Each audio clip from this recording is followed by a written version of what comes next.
Shkuar votat me mazhorancën ku votuan të gjitha aktet normative për përballimin e situatës së shkaktuar nga pandemia COVID-19. Deputetët votuan ndryshimet në kodin penal, aktet normative, ndërsa paketa e ndihmës financiare dhe amnistin për të burgosurit që përfitojnë leje, vetëm disa deputetë të opozitës votuan kundër. Kryeministri i Shqipërisë Edi Rama ka zbuluar se qeveria po përgatit një protokoll sigurie për një hapje graduale për javët në vijim, por në masa të rrepta sigurie. Rama ka sqaruar se ndryshimet në kodin penal janë vetëm për periudhën e pandemisë. Një 64 vjeçare nga Tirana ka ndoruar jetë duke shënuar 26 viktima nga koronavirusi në vendin tonë. Gjatë 24 orëve të fundit janë prekur 24 persona, ndërsa hartës së Shqipërisë i është shtuar edhe qyteti Mallakastrës me një të prekur. Nis sot faza e dytë e riadësimit të shqiptarëve jashtë vendit. Kryeministri Edi Rama ka njoftuar se paketa do të jetë 100 euro për fluturimin dhe do të paguhet nga personi dhe 21 euro në ditë për akomodimin në hotel, 14 euro nga të cilat do të mbulohen nga qeveria. Ish kryeministri i Shqipërisë Ali Berisha ka bërë bllofin e radhës, publikoi gjysmën e një videoje, një grua në Vlorë bie pa ndjenja dhe sipas Berishës policët e kanë keq trajtuar teksa bën thirrje për mosbindje civile dhe protesta, por e vërteta është se qytetarja po mbytej dhe polici ka shpëtuar jetën. 8 muaj pas vrasjes së ish efektivit të policisë Santiago Malko, policia ka arrestuar Ilir Selmanin, pjesë e klanit Duka, që mendohet se fshihet pas atentatit mafioz të 27 gushtit ndaj Malkos.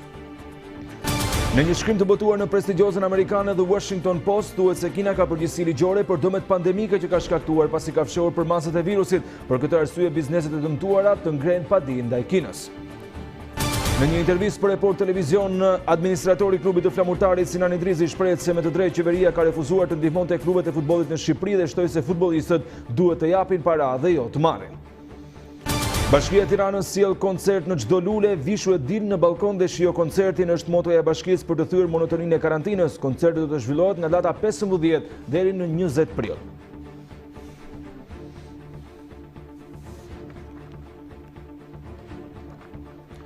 I shohim në mënyrë më të zgjeruar të gjitha materialet e përgatitura nga Departamenti i Informacionit, ndërsa u kujtoj se ky edicion lajmesh transmetohet live edhe në City Radio në 88 FM. Në historinë e Kuvendit të Shqipërisë do të mbetet e paharuar seanca plenare e këtij 16 prilli, ku deputetët nuk patën asnjë mundësi dhe zgjedhje tjetër përveç se të binden urdhrave të mjekëve për të marrë masa dhe për të mbrojtur ndaj COVID-19, me maska, doreza dhe me një distancë më të lartë se zakonisht ndaj njëri tjetrit. Deputetët pra kanë zhvilluar në Kuvendin e Shqipërisë seancën e sotme, ndërsa ata janë përballur me bllokadën e mjekëve në hyrje të seancës plenare për të diskutuar më pas brenda saj ndryshimet e 24 çështjeve për situatën e COVID-19 në vendin tonë.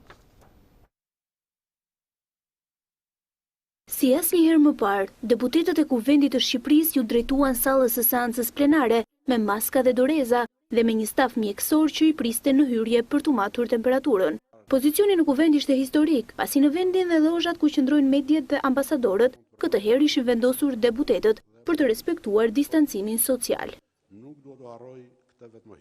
Seanca nisi me thirrjen e kryeparlamentarit Gramoz Ruçi për të nxjerrë disa mësime të mira nga kjo situatë. Disa mësime nga kjo pandemi me të cilat jemi ende në luftë, për vete duhet i nxjerrim. Jetën dhe shëndetin duhet i përkushtohemi më shumë dhe të mos i marrim ato si të mirëqenia.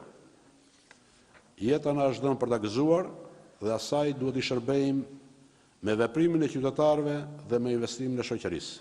Prandaj shëndetësia duhet të përbëjmë më shumë se deri tani një prioritet qeverisjes dhe investimit ton politik kombëtar. Pa maska dhe doreza, nga foltorja e Kuvendit të Shqipërisë, kryeministri Edi Rama njoftoi se qeveria po përgatit një protokoll sigurie për një hapje graduale në javët në vijim. Ne po përgatisim një plan shumë detajuar me protokolle sigurie për të gjithë ata që do të bëjnë biznes, sipas nivelit të riskut, dhe ata që nuk do i respektojnë, patjetër që do të dënohen. Patjetër do të dënohen. Si mund të vazhdojmë ne me lokale që hapen, i mbyllim, rihapen? Jo, s'ka. Nuk është e mundur. Për të shuar të gjitha debatet për ndryshimin në kodin penal, Rama tha se këto ndryshime do të jenë vetëm për periudhën e pandemisë. E para njëherë këto masa nuk janë për gjithmonë. Këto masa janë vetëm për kozgjatjen e gjendjes së fatkeqësisë nga epidemia. Dhe këto masa janë për tani dhe për javët apo muajin në vijim. Dhe aty mbaron efekti i tyre dhe janë në kod nëse larg qoftë do të ndodhi një herë tjetër. Ndryshimet në kodin penal u shoqëruan me debate të forta nga opozita parlamentare. Ai ju thot juve se do t'ju burgos. Ju kërcënon çdo ditë me burgosje. Ky është turpi më i madh që ka ndodhur ndonjëherë, që një infektuar, një sëmur që del jashtë të kërcënohet me burgosje. Juve kaloni masa për të amenduar kodin penal dhe çfarë bëni? I tregoni qytetarëve prangat. Ja ku i keni. Kjo është qeveria juaj shqiptar. Kjo është qeveria e prangave, jo qeveria e shpresës. Sot Shqipërisë i duhet një projekt shprese, jo një projekt frike. Edi Rama është pronar, aksioner dhe bajraktar i projektit të frikës. Dëngla. Po. Seanca e parë plenare që pas situatës së krijuar nga koronavirus zgjati më shumë se 3 orë, ndërsa votimi për aktet normative, ndryshimet në kodin penal dhe dekretet e presidentit u bën në mënyrë të pazakontë. Me anë të kësaj flete votimi, deputetët patën mundësi të shprehin qëndrimin e tyre për 24 çështjet në rendite. Deputetja e grupit parlamentar demokrat Rudin Hajdari dhe disa deputet të tjerë të opozitës nuk i votuan ndryshimet në projektligjit të ditës së sotme, pavarësisht se ato morën shumicën e votave me Partinë Socialiste dhe votat e deputetëve të tjerë. Ndërkaq Partia Socialiste ka reflektuar pas propozimeve të presidentit Meta, duke vendosur dënimin maksimal deri në 8 vite burg për çdo që thyen karantinën.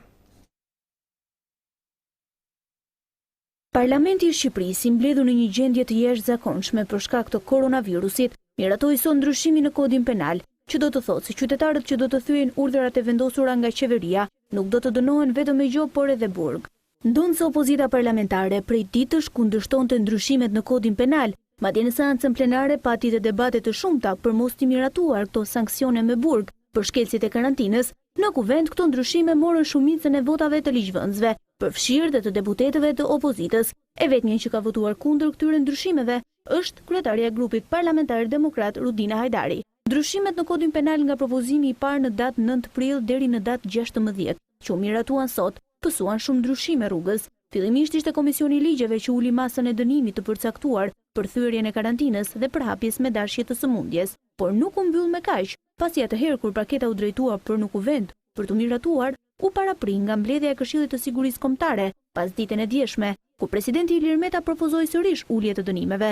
Shumica jo vetëm që mori në konsiderat propozimet, por zbuti sërish dënimet e përcaktuara në kodin penal në paragrafin që përcakton pasojat e rënda në rast të përhapjes me dashje të sëmundjes infektive që mbart.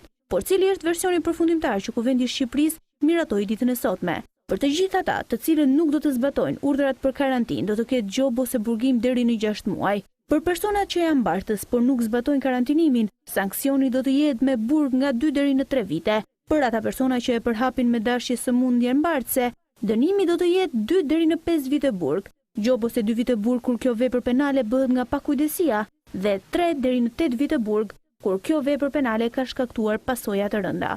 Vendi i Shqipërisë miratoi dhe 12 akte normative lidhur me masat e marra gjatë kohëzgjatjes së pandemisë. Këto akte normative kanë për qëllim përcaktimin dhe forcimin e zbatimit të rregullave, vendimeve, urdhrave dhe udhëzimeve të nxjerra nga organet kompetente në të gjithë vendin. Nëpërmjet këtyre akteve normative, bizneset të cilët do të abuzojnë ose nuk do të ofrojnë shërbimin e detyruar, do të dënohen me gjob që varion nga 500.000 lekë deri në 10 milion lekë të reja. Ndërkohë, për qytetarët që nuk zbatojnë masat e marra për lëvizshmërinë, gjoba varion nga 10 deri në 20.000 lekë, e nëse kanë automjet, bllokim të automjetit për 3 muaj ose heqje patente deri në 3 vite. Sanksione do të ketë edhe për baret dhe restorante të cilat do të hapen jashtë urdhrit, pasi kryeministri Edi Rama e ka theksuar fort se këto biznese do të jenë të fundit që do të hapen. Përveç masave në aktet normative, përfshi edhe drejta për të qëndruar në shtëpi për 600 të dënuar. Të dënuarit në burg që do të përfitojnë nga ky akt, do të kenë të drejtën e qëndrimit të përkohshëm në shtëpi për një periudhë 3 mujore, si një leje e veçantë që i jepet të dënuarit, nëpërmjet të cilës i dënuari qëndron përkohësisht në shtëpinë e tij, në një shtëpi tjetër private ose në një qendër të kujdesit dhe shëndetit publik. Pandemia ndryshoi dhe rregulloren e Kuvendit të Shqipërisë. Kuvendi vendosi që mbledhjet e komisioneve në rast të gjendjes së jashtëzakonshme të kryhen online, ndërsa i dha mundësi parlamentit që seancat të mund të realizohen me një numër të reduktuar deputetësh. Ndërsa një pjesë tjetër e rëndësishme e seancës plenare e ditës së sotme që mori votat e deputetëve të majorancës dhe atyre të opozitës ishin edhe aktet në paketat financiare të cilat janë bërë me dije nga qeveria shqiptare për të përballuar situatën e shkaktuar nga Covid-19. Çfarë u votua dhe çfarë u ndryshua na e tregon kronika në vijim. Në seancën e parë parlamentare pas përhapjes së Covid-19 në vendin tonë janë miratuar një sër aktesh normative të karakterit ekonomik. Fillimisht kuvendi ka miratuar me 100 vota pro, 2 kundër dhe 2 abstenim, akti normativ për ndryshimin e buxhetit të vitit 2020, duke alokuar fondet e nevojshme për përballimin e emergjencës së parë të pandemisë. Rreth 2 miliard lek ishte fondi i parë që kaloi për përballimin e Covid-19, ku 6.5 miliard lek shkuan për pagat e punonjësve, 2.5 miliard për sektorin e shëndetësisë dhe 2 miliard të tjera u caktuan për furnizimin me ushqime përsëri për të përballuar Covid-19. Ky ndryshim në buxhet uli pritshmëritë për të ardhurat me 20 miliard lek dhe dyfishoi deficitin buxhetor. Po ashtu miratua me 96 vota pro edhe akti normativ për një ndryshim në ligjin e taksave vendore, duke shtyr parapagimin e tatimit të thjeshtuar për fitimin për biznesin e vogël. Ky tatim i thjeshtuar mbi fitimin për 3 mujorin e parë të dytë nuk do të paguhet brenda datës 20 prill apo 20 korrik, por do të paguhet brenda datës 20 tetor 2020, ndërsa biznesi i vogël do të paguajë këstin e 3 dhe të 4 në 20 dhjetor 2020. Biznesi i vogël me xhiro nga 5 deri në 8 milion lek xhiro vjetore paguan tatim të thjeshtuar mbi fitimin në masën e 5%. Me 94 vota pro u miratua edhe akti normativ për një ndryshim në ligjin për tatimin mbi të ardhurat, i cili synon shtyrjen e afateve të deklarimit dhe të pagesës së tatimit mbi fitimin në vitin 2020, si dhe shtyrje e deklaratës së pasqyrave financiare nga 31 marsi për në 31 korrik. Ndërkohë, kuvendi ka miratuar po ashtu me 97 vota pro, kushtin e vendosur për subjekte që tregtojnë ushqime me shumicë që të marrin masat për mbajtjen e rezervave deri në 3 muaj. Ndërkohë, me 98 vota pro, 3 kundër dhe 3 abstenim, kuvendi ka miratuar edhe shtyrjen e pagesës së qeras për muajin prill dhe maj për të gjitha bizneset që kanë një kontratë qeraje përpara përhapjes së pandemisë dhe që aktiviteti është shpezulluar si rezultat i situatës, si dhe të gjithë studentët e personat e mbetur të papunë si pasojë e masave të ndërmarra. Ndërsa nga dita e shtunë do të nisë riatësimi shqiptarëve nga Roma, ku prenotimi, akomodimi dhe për bilet do të bëhet në faqen online të kompanisë Air Albania. Bileta nga Roma do të kushtojë 100 euro dhe do të paguhet nga personi, ndërsa akomodimi në total do të jetë 21 euro. 14 euro paguhen nga qeveria dhe 7 euro për ushqim në ditë do të paguhen nga vetë personi. Të shtunën do të jetë fluturimi i parë drejt Romës për riadhesimin e qytetarëve që do të kthehen në vend për shkak të kësaj situate të vështirë. Nga sot do të nisin prenotimet për aplikimet e riadhesimit nga Roma, ku bileta do të jetë 100 euro dhe do të paguhet nga vetë qytetari. Kryeministri Edi Rama njoftoi se çmimi i biletës varet edhe nga destinacioni ku do të bëhet fluturimi, teksa shtoi se kostoja e akomodimit 14 ditor të vetë karantinimit do të përballohet nga shteti dhe personi. Ndërkohë, Ministra e Infrastrukturës Belinda Balluku ka sqaruar më tej se si do të procedohet me prenotimin online në faqen zyrtare të Air Albanias. Klikoni në linkun e hoteleve, të cilat janë transformuar në struktura karantinuese COVID-19. Lexoni me kujdes formularin e kushteve të karantinimit dhe vetëm pasi të shtypni butonin Pranoj, do të mund të zgjidhni dhomën tuaj të qëndrimit 14 ditor. Kosto ditore e qëndrimit tuaj në karantinë është vlerësuar 21 euro personi në ditë, nga të cilat 14 euro janë akomodim, shërbim dhe fjetje, që do të mbulohen nga qeveria shqiptare, ndërsa kostot ushqimore ditore prej 7 eurosh do të mbulohen nga vetë personi. Pasi të kryeni pagesën elektronike prej 98 eurosh, sistemi do të prodhoj vërtetimin e rezervimit tuaj, në të cilin do të gjeni një kod unik që do t'ju shërbej për rezervimin e biletës.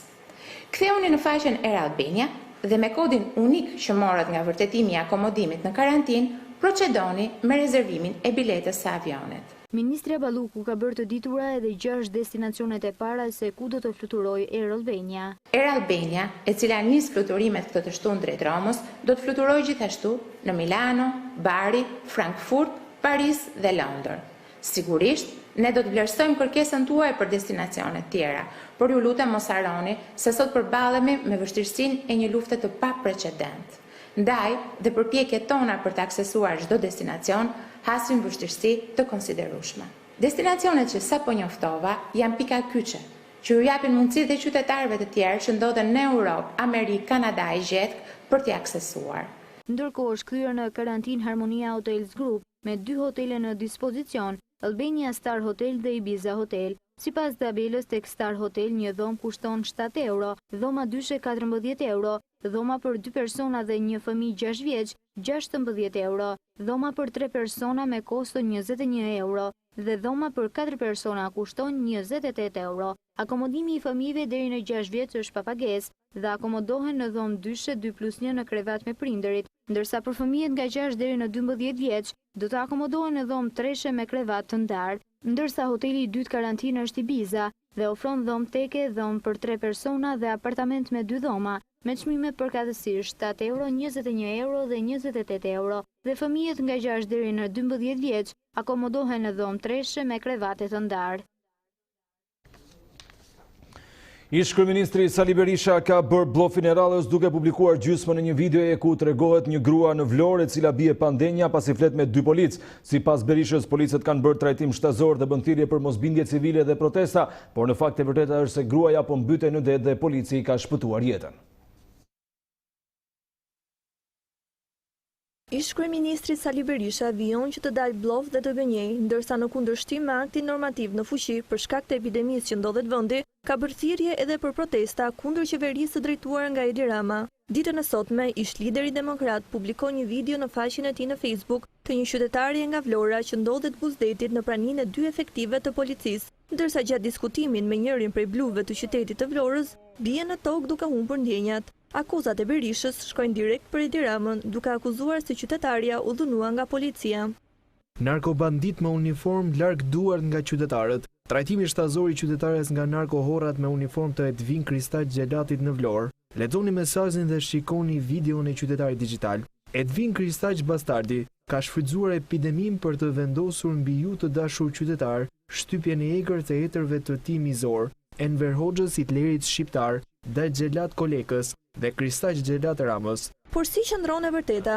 Sali Berisha ka publikuar vetëm një pjesë të videos dhe jo të plotën që e tregon të gjithë ngjarjen lidhur me qytetaren në qytetin mbretëtar të Vlorës. Report Televizion sjell pjesën e parë të videos që Berisha nuk e ka publikuar, e cila tregon faktin se qytetarja ishte futur në det dhe njëri nga efektivët shkoi dhe e nxorri duke e shpëtuar nga mbytja. Polici është futur me gjithë rroba duke e nxjerrë nga uji gruan në zonën e plazhit të ri në Vlorë. Pamjet tregojnë momentin kur efektivi arrin që të bind gruan që të dalë nga deti, por në momentin që del në bregdet dhe polici tjetër i drejtohet duke i dhënë diçka, qytetarja humb ndjenjat. Pra, policia nuk e dhunoi, por efektivi u fut me rroba dhe e nxorri nga uji, ndërsa pasi ra të fikët i dha ndihmën e parë me shpejtësi gruas. Por Sali Berisha nuk është mjaftuar me kaq, pasi përpos akuzave për dhunë ndaj qytetarës ka shkelur edhe akti normativ duke bërë thirrje për protesta në kohë pandemie.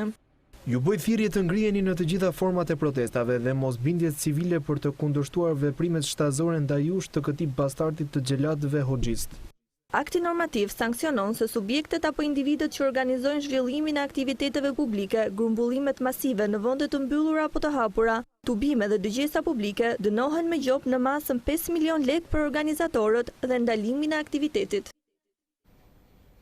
Do të flasim për situatën e shkaktuar nga Covid-19 në qytetin e Shkodrës, ku numri i rasteve të reja vijon të rritet, ndërsa Partia Demokratike akuzon se situata po mbahet e fshehtë dhe se detyrimisht duhet të bëhen më shumë teste. Në një komunikim të drejt për drejt nga Shkodra, kam të deleguarin e Komitetit Ndërministror të Emergjencave Civile, zotin Besfort Lamallari. Zoti Lamallari, përshëndetje dhe urojmë t'jeni mirë gjatë kësaj periudhe.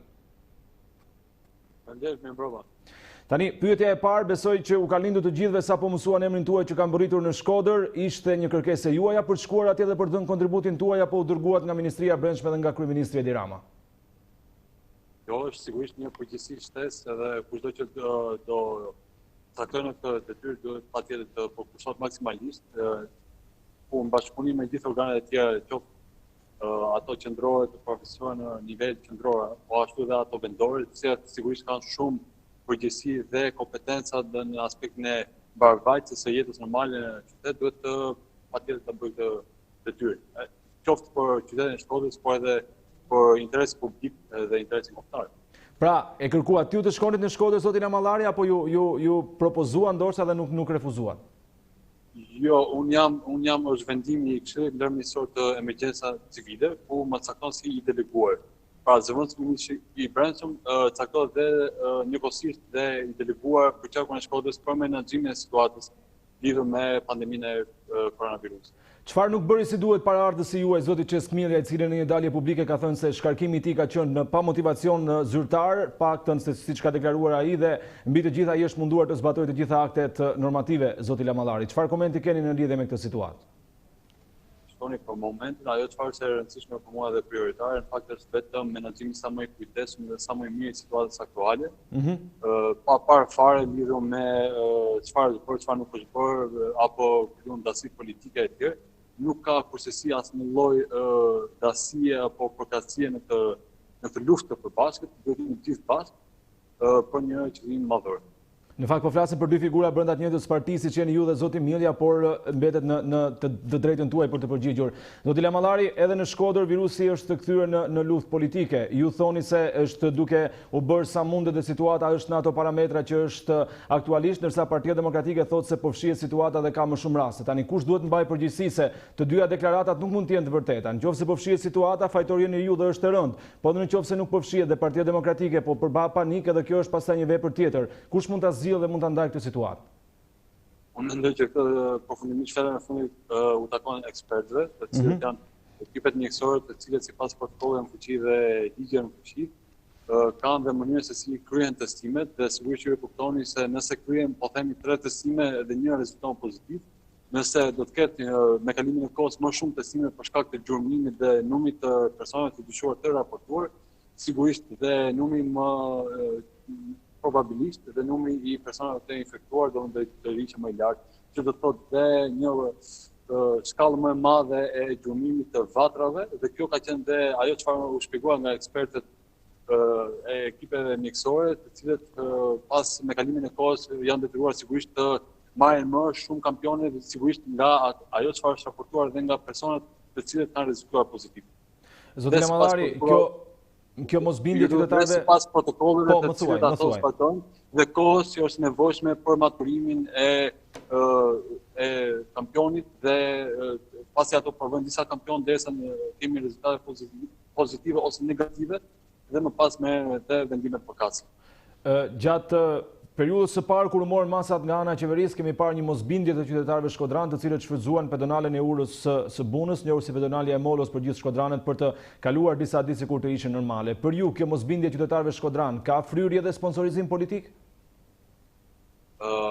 Do refuzoj në çdo situatë, në çdo moment, në çdo dalje politike timen për hir të interesit madhor që të futen në debate politike, ka gjithmonë kohë edhe për debate politike dhe për të sqaruar ndoshta gjëra që mbeten sigurisht pa rëndësishëm për sa i përket atij prioriteti madhor që është adresimi i kësaj situate dhe mos lejimi i përhapjes së këtij virusi, i cili sigurisht ka shënuar dhe fatalitete jo vetëm në Shkodër, jo vetëm në Shqipëri, po në gjithë globin.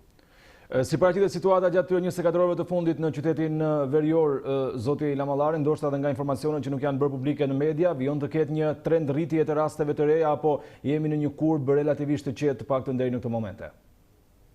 Theksoj një që kemi të bëjmë pikërisht me numrin, sigurisht numri i rezultateve pozitive ose negative duhet parë në raport me numrin e testeve të marrë si pasojë e procesit të gjurmimit dhe vendimeve të ekspertëve të cilët merren në këtë proces para gjumimin e personave të kontakteve të dyshuara dhe do të thoya që ajo çfarë është e rëndësishme në fakt është elementi i ndërgjegjësimit qytetar lidhur me zbatimin e masave të sigurisë që kanë të bëjnë kryesisht me distancën e sigurisë para mes klientëve apo mes qytetarëve, respektimin e fashave të orareve dhe respektimin e kushteve higjienike, që do të thotë përdorimi i maskave dhe mjeteve të tjera mbrojtëse si doreza apo edhe atyre dezinfektantë.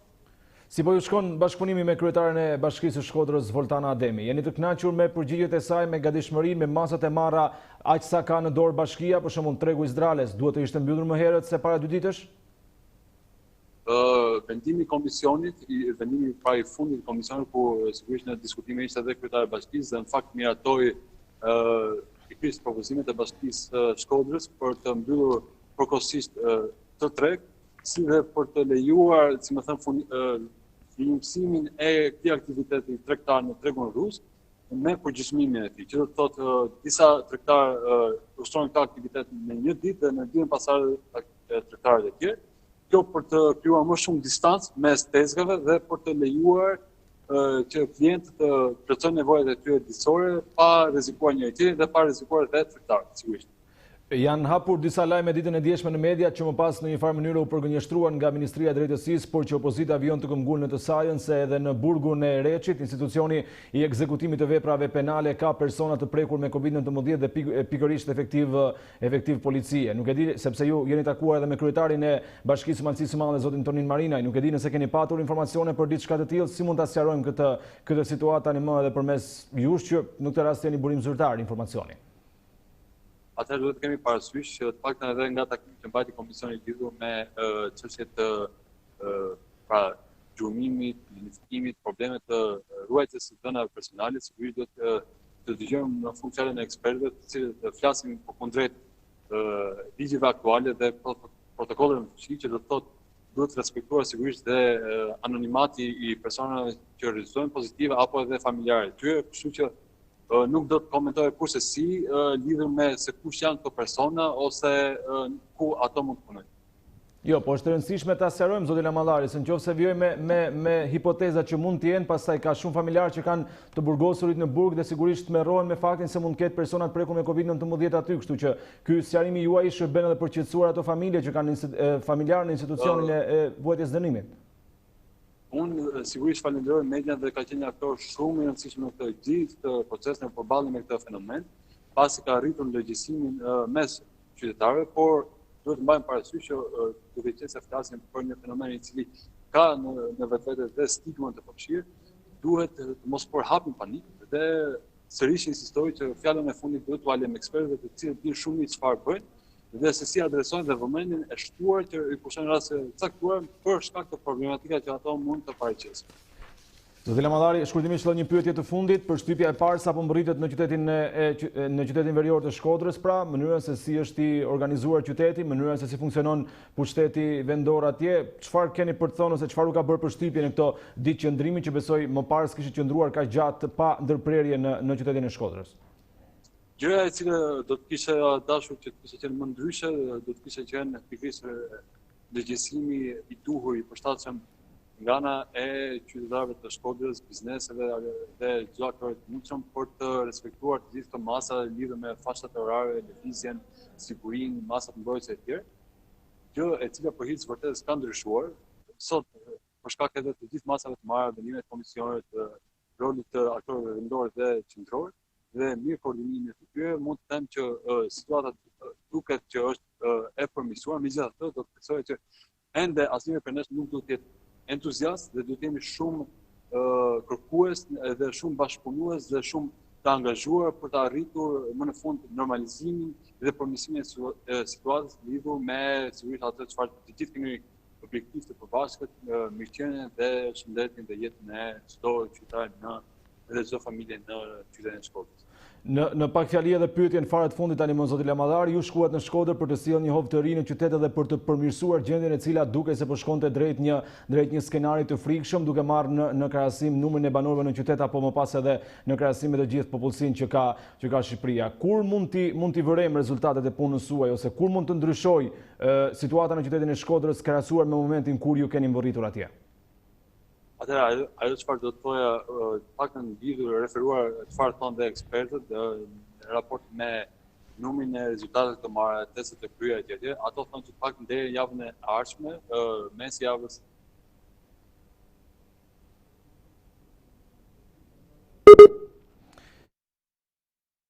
komunikimit me zëvendës ministrin e Brendshëm, njëkohësisht edhe i deleguari i Komitetit Ndërministror të Emergjencave Civile në qytetin e Shkodrës, ku në fakt mesazhi i fundit ndoshta edhe më rëndësishëm i gjithë bisedës ka të bëjë pikërisht me faktin se duke filluar nga java e ardhshme mund të kemi nga ajo se çfarë kuptuam nga ajo që po niset thoshte zëvendës ministri, mund të kemi një qetësim të situatës duke marrë parasysh edhe numrin e rasteve të cilat janë bërë publike gjatë kësaj periudhe në qytetin e Shkodrës. Ne do të vijojmë me të tjera informacione. Ka shkuar në 518 numri i personave të prekur me koronavirus në vendin tonë, ku vetëm 24 orët e fundit janë shënuar 24 raste të reja. Numri i viktimave në Covid ka shkuar në 26 pranë, ndërka që në spitalin Covid-2 Shef Qendroqi ka ndëruar jetë një 64 vjeçare, e cila ishte e intubuar prej 2 javësh.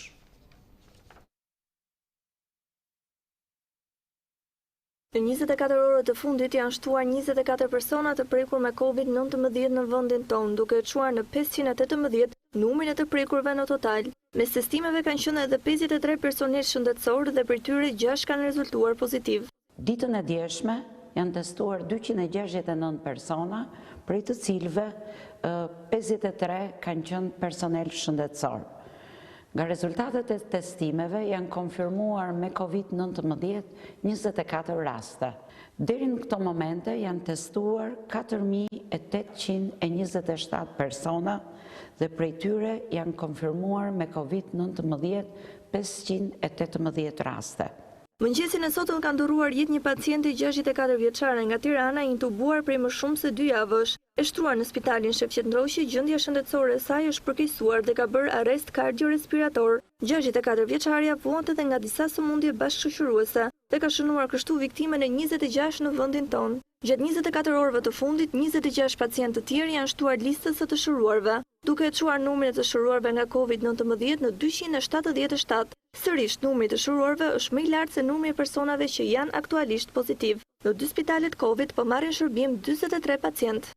Në spitalin infektiv janë shtruar 34 persona, 5 prej të cilëve janë në terapi intensive.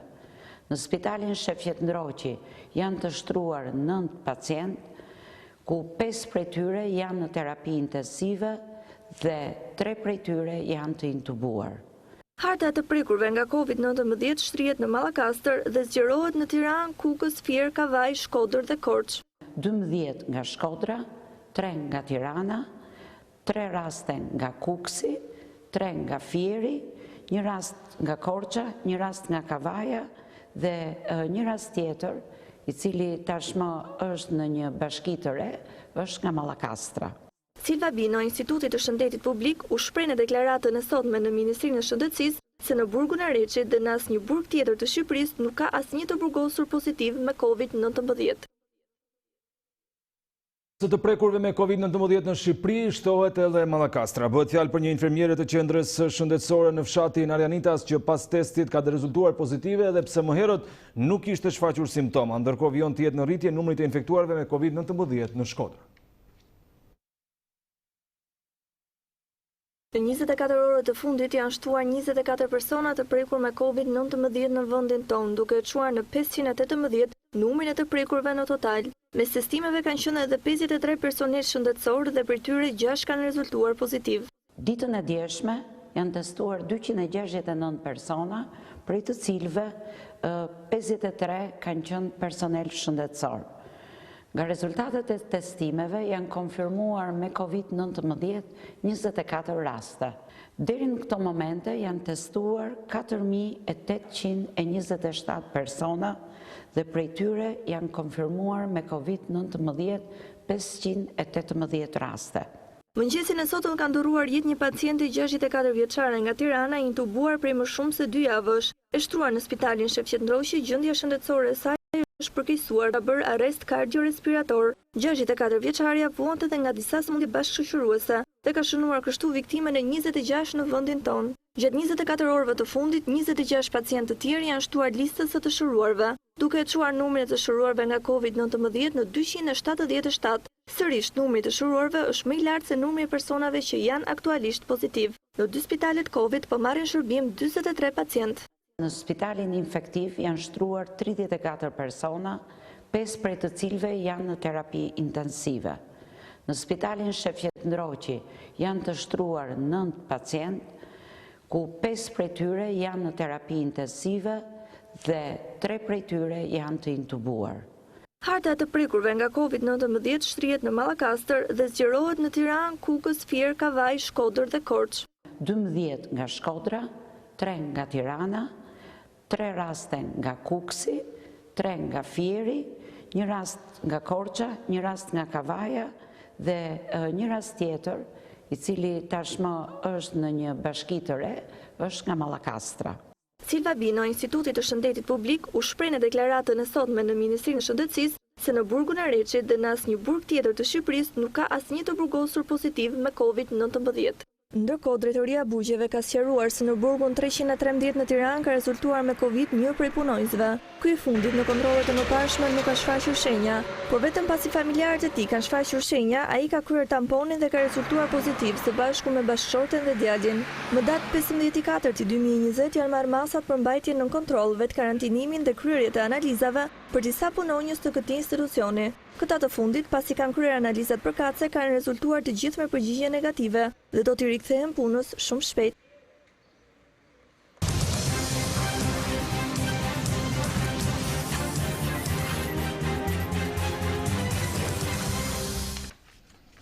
Do të flasim për të tjera informacione duke ndryshuar edhe temë të zhvillimeve tona. 8 muaj pas vrasjes së ish efektivit Santiago Malko, policia ka arrestuar Ilir Selmanin, pjesë e klanit Duka që mendohet se fshihej pas atentatit mafios të 27 gushtit. Selmani është arrestuar në zonën e Xhamllikut.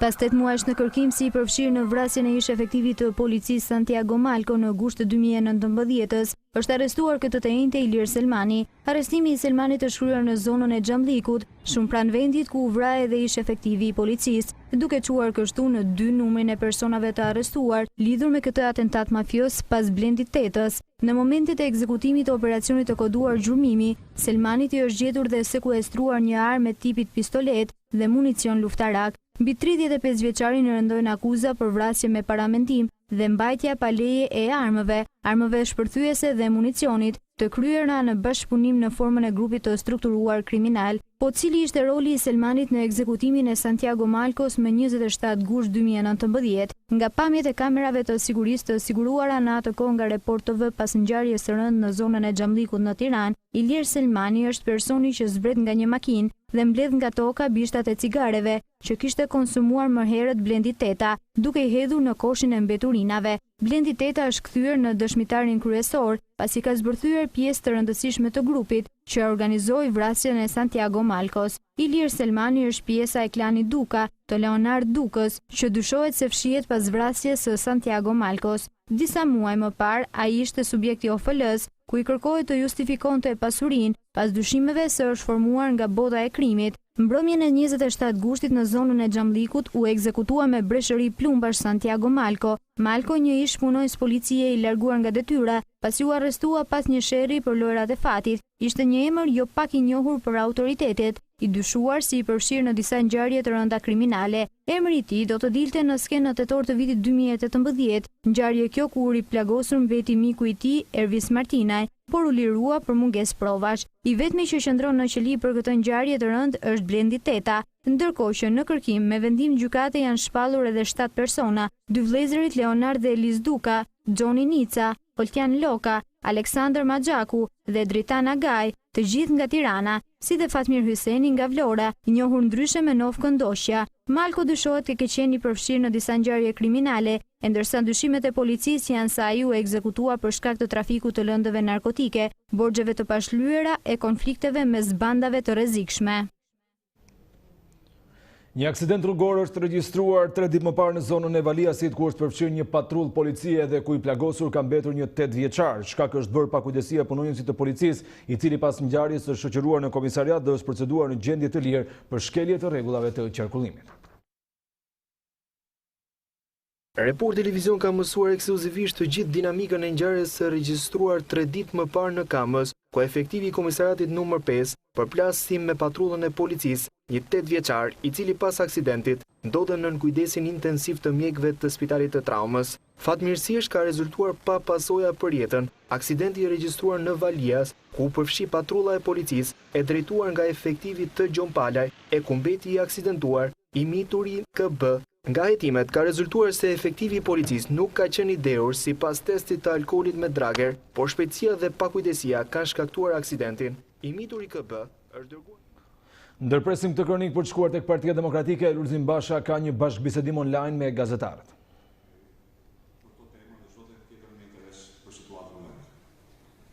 Të dhënat e fundit tregojnë një zgjerim hartës të infektuarve duke u shtrirë edhe në Kukës edhe Mallakastër. Fatkeqësisht vetëm sot kemi 6 antarë personeli mjekësor të infektuar.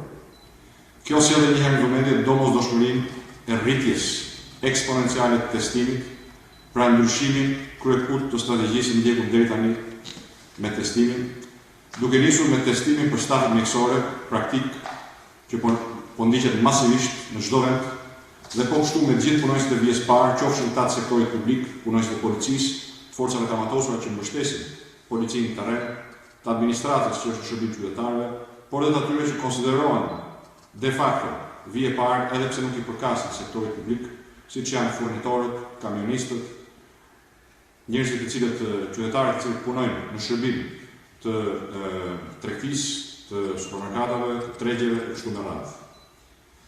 Testimi dhe prekja e situatës në gjithë thellësinë e saj do të na jap shifra të sakta dhe për masat e vërteta të infeksionit, dhe duke patur këto shifra të sakta do ta kemi të mundur të menaxhojmë situatën në vazhdim. Në vlerësimin tonë gjurmimi gjithë kontakteve të personave të konfirmuar me COVID-19 dhe testimit tyre, testimi dhe kontrolli periodik i stafit mjekësor dhe punonjësve të policisë dhe punonjësve të tjerë që janë kontakt përditshëm nuk po bëhet në masë të duhur dhe duhet kthehet urgjentisht në një prioritet absolut të autoriteteve, duke nisur me ndryshimin kryekut të përqasjes deri tanishme. Kërkesës tonë prej afër 3 javësh për një përqasje të re sa i përket testimit, janë bashkangjitur edhe zëra të rëndësishëm të ekspertëve kombëtar, madje edhe zëra brenda mazhorancës, ndaj duat përsëris sot qëndrimin tonë të vazhdueshëm, por i cili për fat keq deri tani nuk ka patur vëmendjen e duhur nga autoritetet për të ndryshuar menjëherë strategjinë për testimin. Të dashur qytetarë, nëse kjo strategji nuk ndryshon, nëse ne vazhdojmë të prekim vetëm sipërfaqen e problemit, pra vetëm majën e icebergut, atëherë do ta kemi shumë të vështirë që ta drejtojmë vendin drejt hapjes, që të japim fund hap pas hapi qëndrimit të detyruar në shtëpi, dhe po kështu të japim fund hap pas hapi mbylljes ekonomisë. Është e pamundur që njerëzit të mbahen në shtëpi pa plan për të garantuar daljen e tyre graduale, dhe është e pamundur të kemi një plan të tillë me nivelin aktual të testimeve, i cili, siç kemi treguar në vimësi, është shumë më i ulët se sa i vendeve fqinj, dhe përbën kështu pengesën e parë të madhe për qeverinë dhe për çdo tjetër që të hartojë një plan dhe të zbatojë një plan për daljen nga kjo situatë. Sa i përket pasojave që kjo ka, jo vetëm te qytetarët, por edhe te stafet mjekësore, kam qenë dhe jam fare i qartë.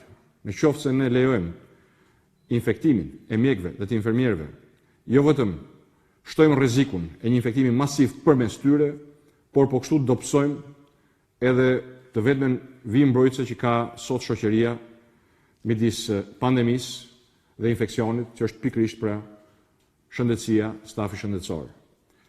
Prandaj prioritet absolut duhet të jetë procesi gjurmimit të rasteve të infeksionit, historia e tyre dhe zinxhiri i kontakteve. Në këtë drejtim, pushteti vendor ka qenë dhe mbetet jashtë loje. Ndaj kërkesa jon e parashtruar dhe institucionalisht si opozit është që menjëherë në bazë dhe të ligjeve në fuqi të normohet përmes një vendimit të Këshillit të Ministrave angazhimi total i pushtetit vendor së bashku me institucionet e shëndetit publik në zonë për të bërë të mundur gjurmimin dhe izolimin e gjithë rasteve të infeksionit, pa të cilin karantina do të ketë fare pa kuptim ose nuk do të ketë kuptim, ndërsa dalja nga karantina do të bëhet e vështirë ose e rrezikshme.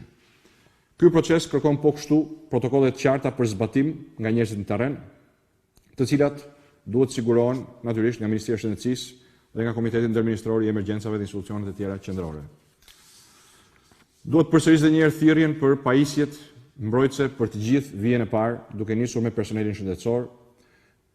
Bëhet fjalë për veshje speciale, për masat mbrojtëse, të cilat janë të siguruara deri tani në spitalet Covid, por që nuk duhet mungojnë në të gjithë zinxhirin e shërbimit shëndetësor, në veçanti në kushtet ku edhe pas insistimit ton, qeveria ka vendosur të angazhojë shërbimin parësor, që është i domosdoshëm për të mos lejuar akumulimin e rasteve të infeksionit dhe zbrazjen e gjithë shkaje pranë spitaleve Covid.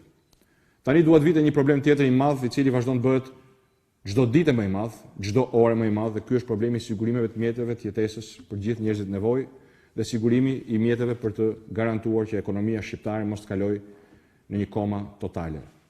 Efekti social që kjo krizë ka shkaktuar është jashtëzakonisht i madh. Pamjet që na shfaqen në ekranet e mediave janë shqetësuese dhe dhimbshme. Qytetarë në pamundësi të mëdha ekonomike, të cilët çdo ditë humbin vendin e tyre të punës, janë një pasiguri të shtuar dhe një ngarkesë psikologjike dhe stres që sa vjen e rritet. 5 javë pas krizës, duhej që familjet nevojit kishin marrë, jo 1, po 2 apo më shumë paketa ushqimore. Në fakt, jemi në një situatë kur mira familje në nevojë ekstreme që nuk kanë asnjë mundësi tjetër mbijetese, nuk janë kontaktuar fare, nuk kanë marrë as paketa ushqimore dhe as ndihma financiare. Pranë opozitës, pranë mediave, për ditë po rritet volumi i ankesave të qytetarëve të cilët nuk marrin asnjë lloj përkrahje, asnjë lloj ndihme dhe as përgjigje kur e kërkojnë këtë. Ndaj u bëj thirrje autoriteteve që pa humbur kohë marrin masa për të shkëndar të paktën ndihmën e akorduar në paketën e parë. Kjo duhet bërë në mënyrë transparente, duke bërë të ditur listën e personave që e kanë përfituar, ku çdo kush, çdo qytetar të marrë vesh nëse janë apo jo përfitues dhe të mos përplasen nëpër zyra të mbytur nga stresi, nga dëshpërimi dhe nga pamundësia. Transparenca do të na jap mundësinë të shohim kush ka përfituar dhe të shmangim po kështu abuzimet për cilat ankesat nuk janë të pakta, disa prej tyre të faktuara tashmë nga media. Ditën e hënë është lançuar publikisht paketa 2, sot është dita e njëjtë dhe ende nuk kemi detaje zyrtare rreth kësaj pakete. Kërkoj që menjëherë aktet administrative të vënë lëvizje dhe paketën e dytë, sepse paketat që mbeten në letër dhe nuk zbatohen, as nuk hahen, as nuk pijen dhe as nuk i vinë në ndihmë njerëzve. Natyrisht përshëndes ndihmën për punonjësit që janë larguar nga puna gjatë pandemisë, por duhet të theksoj se përqasja e paketës dytë dhe vonesa në nxjerrjen e saj ka nxjerrë në pa një problem,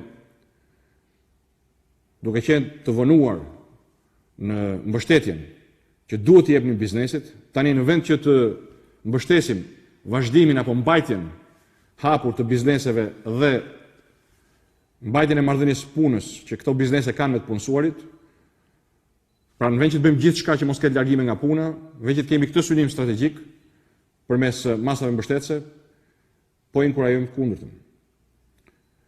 Synimi ynë duhet të jetë dhe duhet shpallet që masat mbështetëse përmes financimit dhe përmes lehtësivave fiskale të mundsojnë që biznesi mos detyrohet të largojë punonjësit nga puna.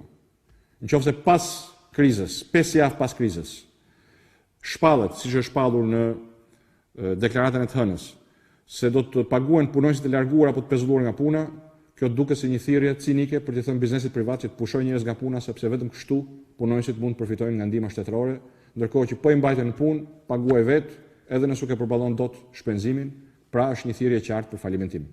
Kjo përqasje nuk e ndihmon ruajtjen e vendeve të punës dhe nuk ndihmon për të mbajtur lart konsumin e përgjithshëm. Përkundrazi, është një qasje e cila dëmton biznesin, dëmton punëmarrësit e larguar dhe dëmton konsumin.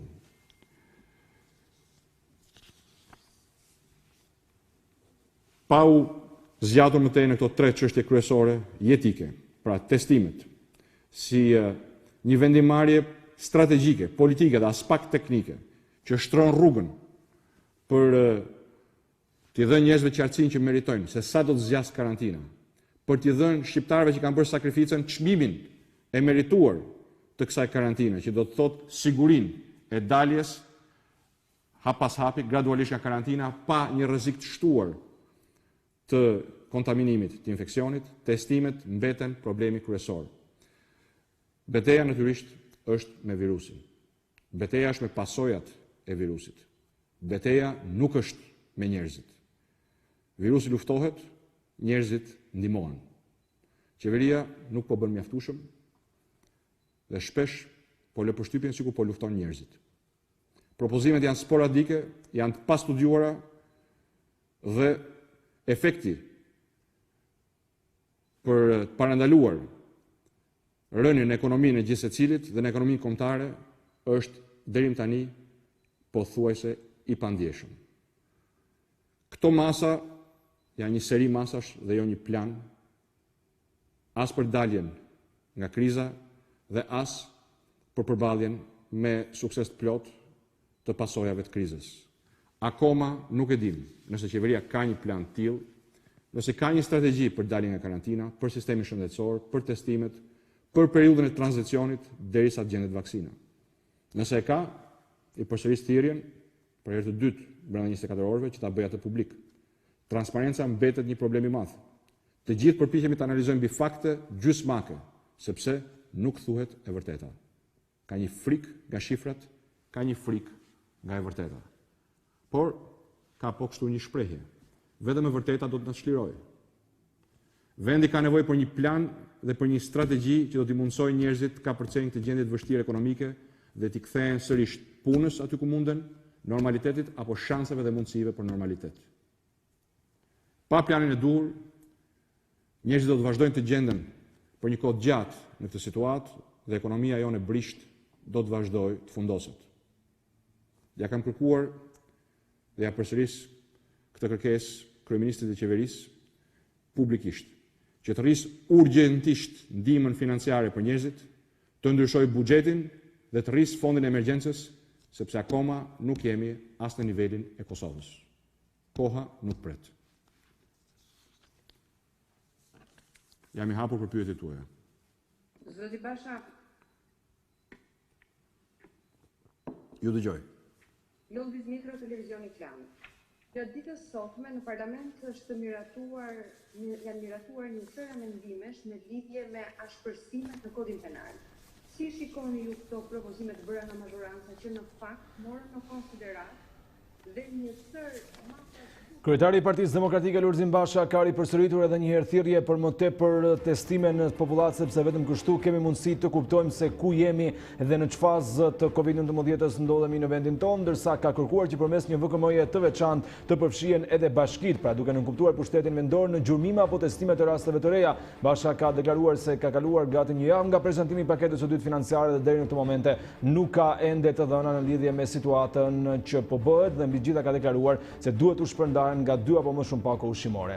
Të gjitha këto informacione që ndoqët, shoqëruar edhe me video, keni mundësi që në çdo kohë të gjeni tek shqiptaria.com, adresa e cila ju njeh me informacione më të fundit nga vendi, rajoni dhe bota, ku edhe përmes seksionit të veçantë Info Covid keni mundësi të merrni lajmet e mira në lidhje me situatën, por edhe pyetjet e tjera që keni në lidhje me këtë që ka shkaktuar pandemia në partnerin zyrtar të Report TV.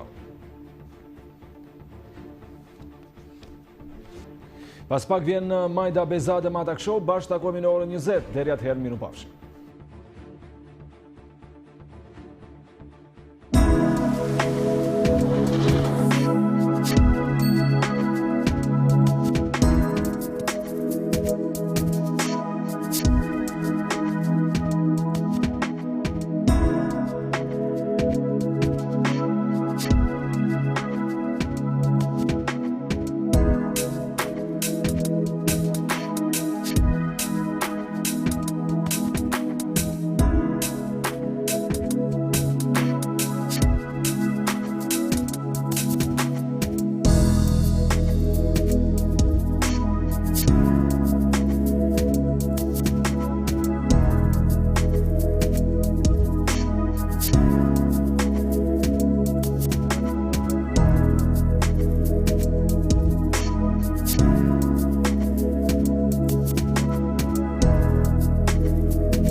Kur jemi bashk, me mbështetje dhe përkushtim, mund të arrijmë gjithçka.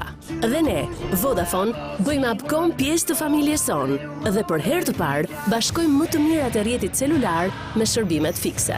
Tashmë, rrjeti më i besuar i pjesës më të madhe të shqiptarëve ofron internetin dhe platformën televizive në shtëpi për të gjithë familjen në të gjithë Shqipërinë.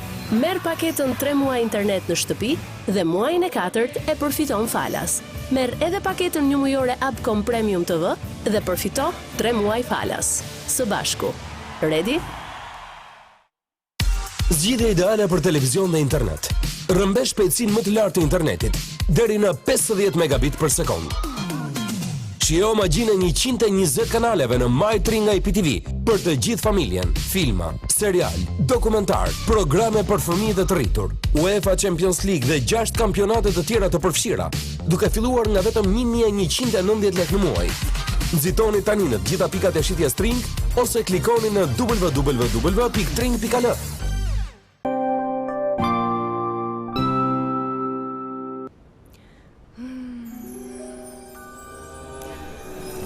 Gjemi bëll me dorë fërkon, diçka mundon dhe zgjidhje kërkon. Gjind, po nga dole. Po harrove që ballin me dorë fërkove. Shiko, edhe poet. Të dhëm koka,